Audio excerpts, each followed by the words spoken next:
This is News Center at 5. Alzheimer's disease affects an estimated 5.3 million Americans, and as the baby boomer generation ages, that number is expected to rise. As part of National Alzheimer's Awareness Month, Home Helpers of Southern Maine, an in-home care service for seniors, is working to spread the word about the warning signs of Alzheimer's. Johanna Gilland is the co-owner of Home Helpers and came in this morning to share some information with us. Thanks for coming in. Thank you for having me. So the first thing people think about with Alzheimer's, of course, is memory loss. But how do you tell the difference between, sort of typical forgetfulness because we're all busy and something that may be pointing to a form of dementia such as Alzheimer's? Yeah, and there's specifically different parts of memory. Usually we think about memory as long-term memory or short-term memory, and in those earlier stages it's actually short-term memory.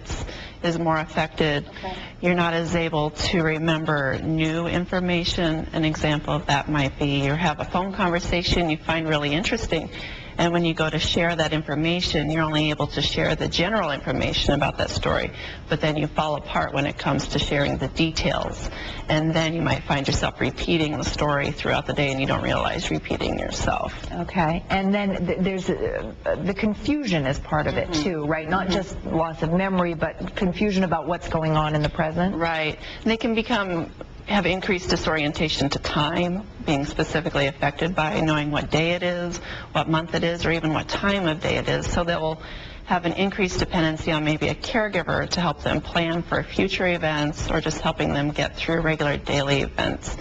They can also become disoriented to familiar places they were familiar with, especially those overwhelming places like shopping centers where there's a lot of stuff going on. And these are all early signs? These things happen early on in the process usually? They do. Are people likely to recognize the signs in themselves, or is it more common for a family member or other caregiver to see the signs first? It certainly is more common for the family members or the caregivers, or maybe some professional relationships will notice it. There is no cure for Alzheimer's at this point anyway. Of course, we're always hoping. But so what's the advantage in seeing these early signs and getting a diagnosis early on? I mean, with something like breast cancer, we talk about how early detection can lead to a cure, but since there is no cure, is it important to catch the signs early on, and why? It certainly is. That way caregivers and the person with Alzheimer's can better educate themselves so that they know what's ahead of themselves down the road. Of course, you want to consult your family physician so they can make the referrals that are necessary. There's a lot of resources available, such as the Alzheimer's Association. There's a local chapter in Falmouth. Also, there's home care agencies such as Home Helpers, where there's hired and trained caregivers specifically in Alzheimer's disease. There's a lot of agencies.